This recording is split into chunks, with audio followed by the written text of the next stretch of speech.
मिरज शहरातील छत्रपती शिवाजी महाराज रस्त्यावर नशेत धुंद असलेल्या दोघांनी कोल्हापूर जालना एसटी बस अडवून माढा तालुक्यातील चालक व वाहकाला बेदम मारहाण केल्याची धक्कादायक घटना समोर आली। यावेळी नशेत धुंद असलेल्या संशयित आरोपींनी बसच्या काचा व समोरील भागाची तोडफोड करत धारदार हत्यारानं चालक वाहकासह भांडण सोडवण्यास गेलेल्या पोलीस कर्मचाऱ्यावर सुद्धा हल्ला केलाय। या घटनेत एसटी चालक परमेश्वर लामताने, वाहक महादेव बाबासाहेब शिंदे राहणार उपळाई तालुका माढा जिल्हा सोलापूर व पोलीस कर्मचारी कोंडीबा सुबराव सरगर हे जखमी झाले असून पोलिसांनी अब्दुल्ला पटेल व सैफुल्ला पटेल या दोघा संशयित सख्या भावंडांना ताब्यात घेतले।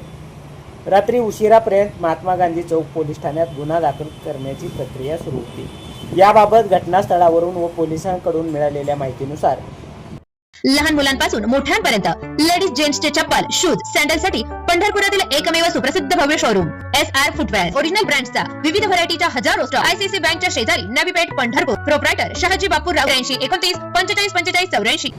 कोल्हापूरहून जालन्याकडे जाणारी एसटी बस MH14 BT 1934 रात्री 10च्या सुमारास छत्रपती शिवाजी महाराज रस्त्यावरून निघाली होती। जनावर बाजार परिसरातून आलेल्या दोघा तरुणांनी दुचाकी बसला आडवी लावून बस अडवली। दोघेही नशेत असल्याचं प्रत्यक्षदर्शींनी सांगितले। बस थांबवल्यानंतर दोघांनी चालकासोबत वाद घालण्यास सुरुवात केली। चालकाने जागा देण्यावरून वाद झाल्याचं सांगितले। काही वेळातच संशयितांनी चालकाला मारहाण करण्यास सुरुवात केली। बसच्या काचा व समोरील भागाची तोडफोड करण्यात आली।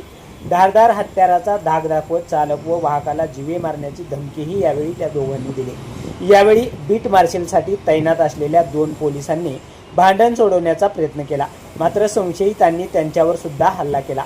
यात पोलीस कोंडेबा सरगर यांच्या बरगडीत चाकू लागल्याने ते गंभीर जखमी झालेत। अचानक घडलेल्या या प्रकारामुळे बसमधील प्रवाशांमध्ये घबराट पसरली होती। काही प्रवाशांनी खाली उतरून सुरक्षित ठिकाणी धाव घेतली, तर चालकानेही बाजूला होऊन स्वतःचा बचाव केला। घटनेची माहिती मिळताच महात्मा गांधी चौक पोलिसांनी घटनास्थळी धाव घेतली। दोन्ही संशयितांना ताब्यात घेतला असून जखमींना उपचारासाठी मिरज शासकीय रुग्णालयात दाखल करण्यात आले।